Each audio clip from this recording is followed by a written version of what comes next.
രാമായണ മാസം പിറന്നാൽ ഓരോ മലയാളി ഭവനങ്ങളിലും തുഞ്ചന്റെ കിളിയുടെ ചിറകടി ശബ്ദമുയരും. ഒരു മാസം കൊണ്ട് വായിച്ചു തീർക്കേണ്ടത് രാമായണത്തിലെ 24,000 ശ്ലോകങ്ങളാണ്. രാവിലെ കുളിച്ച് ദീപം തെളിയിച്ച് രാമായണം തൊട്ട് വന്നിച്ച് വായന തുടങ്ങും. കർക്കിടക മാസം അവസാനിക്കുമ്പോൾ രാമായണം വായിച്ചു തീർക്കണം എന്നാണ് സങ്കല്പം. ഋതുക്കൾക്ക് ചില പ്രത്യേക സ്പന്ദനങ്ങൾ പ്രകൃതിയിൽ ഉണ്ടാക്കാൻ കഴിയും എന്ന വിശ്വാസത്തിലാവാം കർക്കിടക മാസത്തിൽ വീടുകളിൽ രാമായണ കഥ പാരായണം ചെയ്യേണ്ടതിൻ്റെ ആവശ്യകത പഴമക്കാർ കൽപ്പിച്ചത് എന്ന് വിശ്വസിക്കുന്നു. കൂടാതെ ചിങ്ങപ്പുലരിയിലേക്കുള്ള കാത്തിരിപ്പിന്റെ മാസം കൂടിയാണ് കർക്കിടകം. ശ്രീരാമൻ എക്കാലത്തെയും മാനുഷിക ധർമ്മത്തിന്റെ പ്രതീകമാണ്.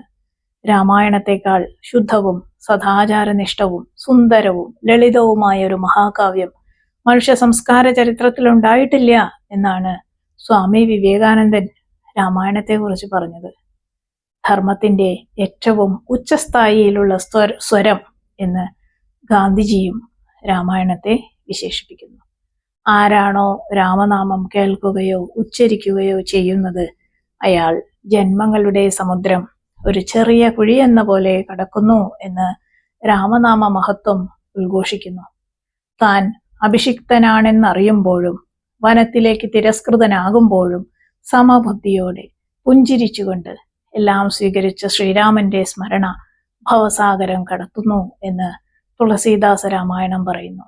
രാമനാമം വാനരരെ വിജയികളാക്കി, രാമനാമം ഹനുമാനെ സമുദ്രം കടത്തി, രാമനാമം കലിയുഗം കടക്കാനുള്ള യാനപാത്രമാണ്. രാമായണത്തിലെ നായക കഥാപാത്രം രാമനാണ്. അതിലുപരി സത്യത്തിലും അടിയുറച്ച ധർമ്മത്തിലും അധിഷ്ഠിതമായ ജീവിതമാണ് മാനുഷിക വികാരങ്ങളെല്ലാം പ്രദർശിപ്പിക്കുന്ന മനുഷ്യനായ ശ്രീരാമനെ ആവിഷ്കരിക്കുന്നത്.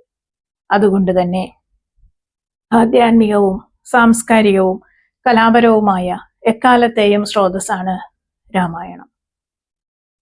കർക്കിടക മാസത്തെ ആധ്യാത്മിക പുണ്യം നിറയ്ക്കുന്ന രാമായണ മാസമായി നാം കണ്ടു തുടങ്ങിയത് ഈ അടുത്ത കാലത്താണ്. 4 നൂറ്റാണ്ടിനപ്പുറത്തെ ചരിത്രമൊന്നും ഇതിനില്ല. ഇതിനു പിന്നിൽ ഭക്തിയുടെ വലിയൊരു തലമുണ്ട്. ഇതിനെ സൃഷ്ടിച്ചെടുത്തതാണ് എന്ന് കാണാം. അതിന് ചില കാരണങ്ങളുണ്ട്. വറുതിയുടെ മാസമായിരുന്നു കർക്കിടകം. പഞ്ഞക്കർക്കിടകം എന്നാ പറയാറ് അല്ലേ?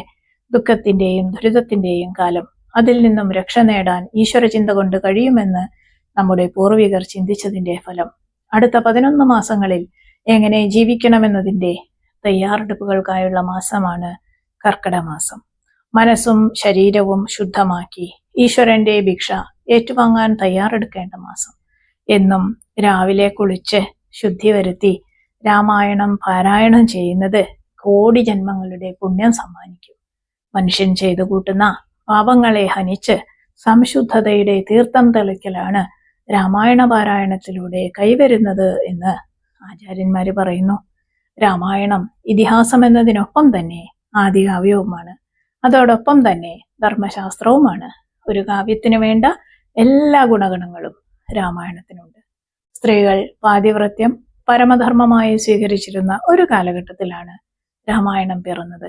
പിന്നീടുണ്ടായ ഭാരതീയ കാവ്യങ്ങൾക്കെല്ലാം മാതൃകയായത് രാമായണമാണ്. ചിലരുടെ ദൃഷ്ടിയിൽ രാമൻ ഒരു മനുഷ്യനാണ്, ഒരു സാധാരണ മനുഷ്യൻ. ഒരു മനുഷ്യന് വേണ്ട എല്ലാ ഗുണങ്ങളും ദോഷങ്ങളും രാമനുണ്ട്.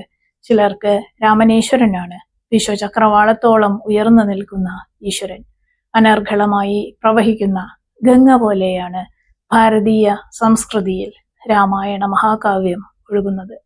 കാലദേശങ്ങളെയും ജനപദ സഹസ്രങ്ങളെയും മറികടന്ന് രാമായണം എന്ന ഇതിഹാസകാവ്യം ഇന്നും അഭംഗുരമായി ശോഭിക്കുന്നുണ്ടെങ്കിൽ അതിന്റെ പ്രാധാന്യം എത്രത്തോളം വലുതാണെന്ന് മനസ്സിലാക്കണം.